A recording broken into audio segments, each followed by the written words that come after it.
Good morning దేవుని ప్రియ కుమారుడు, good morning దేవుని ప్రియ కుమార్తె, స్పెషల్ గుడ్ మార్నింగ్ డే.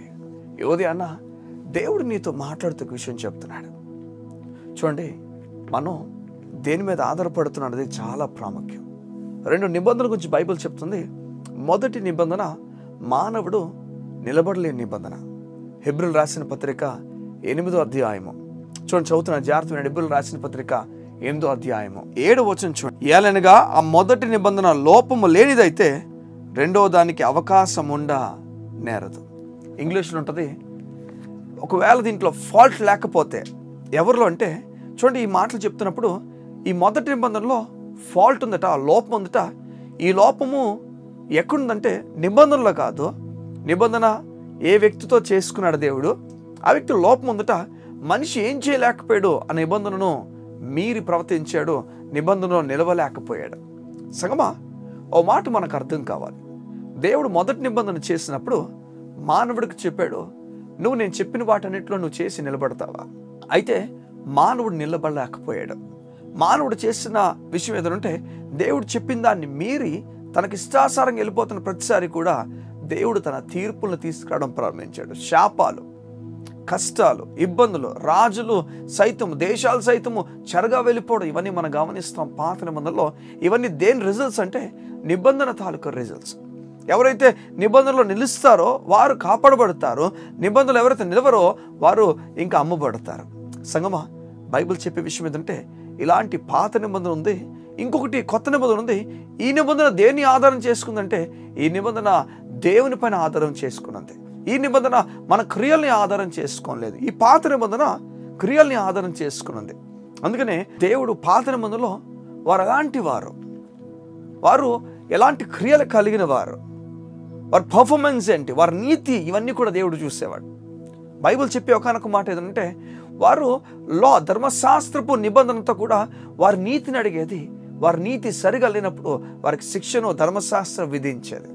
సంగమా, ఈ కొత్త నిబంధనలో ధర్మశాస్త్రం అడిగిన శిక్ష అంతటిని కూడా యేసు శిలువ మీద సమాప్తం చేసేసి ఈ కొత్త నిబంధనలో కృపను దేవుడు దానం ఇవ్వడం ప్రారంభించాడు. ఏ ఉదయం మనకు విషయం అర్థం కావాలి. 2 నిబంధనలు ఉన్నాయి. అందులో పాత నిబంధనలో క్రియల మూలంగా వెళ్ళాలి. మనం ఎవరు వెళ్ళలేకపోయాం, మనం ఫెయిల్ అయిపోయాం. కొత్త నిబంధనలో మనం కృప ద్వారా వెళ్తున్నాము. ఈ కృప ద్వారా వెళ్తున్న మనకు దేవుడు చెప్తున్నాడు, ఈ కృపలో దేవుడు దాచి ఉంచి మనకి ఇస్తున్న ఒక విషయం ఏదంటే నీతి. ఈ ఉదయం నేను దేవుడు నీతిమంతుడని పిలుస్తున్నాడు. చూడండి, ఈ నీతిని బట్టి, దేవుడు ఇచ్చిన నీతి అనే బహుమతి బట్టి ఏమి చేస్తున్నాడు చూడండి. ఒక మాట నేను చెప్తున్నాను. ఈ పాత నిబంధనలో మన నీతి తేటగా ఉండాలి. మన నీతి ఫరిసీయుల నీతి కనను, ఇంక గొప్ప అధికారుల నీతి కనను, సదుకాల నీతి కనను ఇంకో గొప్పదై ఉండాలి. అయితే మనం ఫెయిల్ అయిపోయాం. మనం దేవుడు చెప్పిన స్టాండర్డ్ ప్రకారం నిలబడలేకపోయాం ఈ పాత నిబంధనలో. ఇప్పుడు బైబిల్ చెప్తుంది, ఈ కొత్త నిబంధనలో నిలబడలేని మనల్ని కొత్త నిబంధనలోకి తీసుకొచ్చి తన నీతిని దానంగా ఇచ్చాడు. ఈ ఉదయమున దేవుడు తన నీతిని దానంగా నీకు చెప్తున్నాడు, నువ్వు నా ఎదుట ధైర్యంగా నిలబడవు, భయపడిపోవాల్సిన అవసరం లేదు. నువ్వు నా కుమార్తె కుమారుడివి. అవును, నువ్వు తప్పు చేస్తావు, తప్పుడు ప్రవక్తను కలిగిన వ్యక్తివి, నువ్వు తాగుతున్న వ్యక్తివి, తిరుగుతున్న వ్యక్తివి, ఇష్టాసారంగా వెళ్ళిపోయిన వ్యక్తివి. ఇప్పుడు వెనక్కి రా.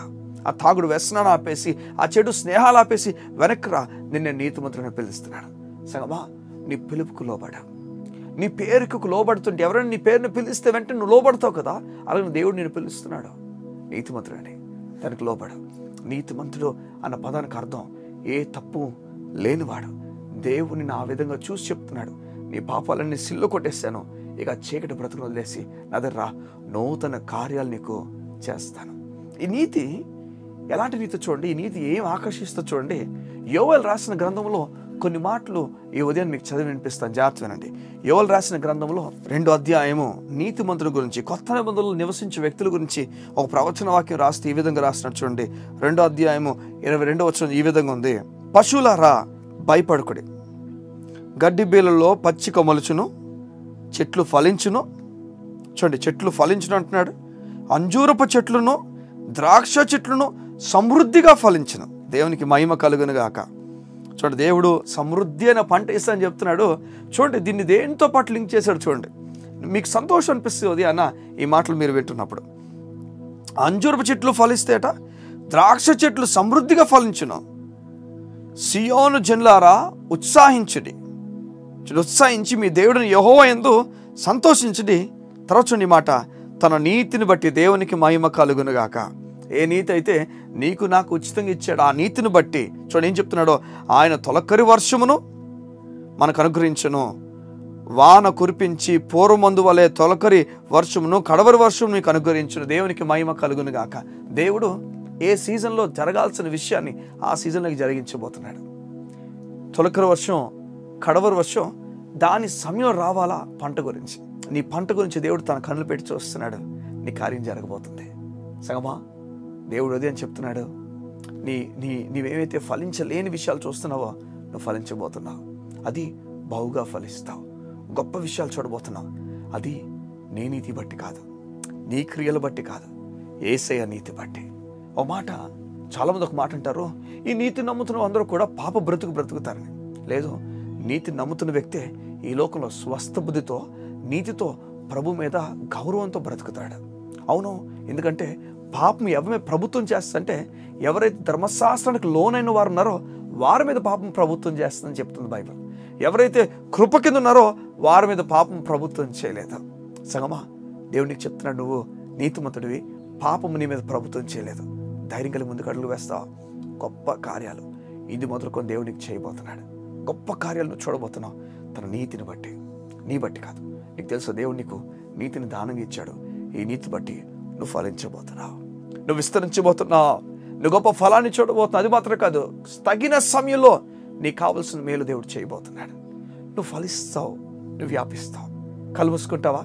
ఉదయం నేను ప్రార్థన చేస్తాను. నీ ఉద్యోగ విషయం, నీ వ్యాపార విషయం, నీ బిడ్డల విషయం, నీ జరుగుతున్న విషయాల గురించి నేను ప్రార్థన చేస్తాను. కళ్ళు మూసుకుంటావా? మా ప్రియ పరలోకపు తండ్రి, నీ బిడ్డలు ఏ విషయాలు కృంగిపోయారో, ఏ విషయాలు ఒంటరి అయిపోయారో, ఏ విషయాలు నిలబడలేకపోతున్న వ్యక్తులుగా అయిపోయారో, వాటిన్నిటిలో నీ గొప్ప నెమ్మది ప్రకటిస్తున్నాను. అయ్యా, సంపూర్ణమైన ధైర్యమును నీ బిడ్డలకు ఇవ్వండి, సంపూర్ణమైన జ్ఞానమును నీ బిడ్డలకు ఇవ్వండి, ఆశీర్వాదమును నీ బిడ్డలకు అనుగ్రహించండి. నీ బిడ్డలు నూతనమైన కార్యాలు చూచునుగాక నా తండ్రి. అయ్యా, మా జీవితంలో నీవే ప్రాముఖ్యం. మా జీవితంలో ఎవరు ప్రాముఖ్యం కాదయ్యా, నీవు మాత్రం ప్రాముఖ్యం. నీకు సమయం ఇచ్చులాగా, నీకు మా జీవితాలు ఇచ్చులాగా మా జీవితాన్ని మార్చండి. ఈ ఉదయమున ఎవరైతే వారి జీవిత విషయాల గురించి కంగారు పడిపోతున్నారో, నీ నీతి బట్టి వారు చేయబోతున్న విషయాల బట్టి నీకు వందనాలు. నీ నీతి బట్టి గొప్ప విషయాలు వారికి జరుగునుగాక యేసునామమున. దేవుని కార్యాన్ని నీ బిడ్డలు చవి చూచునుగాక. నీ కృపతో నడిపించమని అడుగుతూ యేసు నామమున ప్రార్థించి అడిగి వేడుకున్న మా ప్రియ పరలోకపు తండ్రి. ఆమేన్, ఆమేన్, ఆమేన్.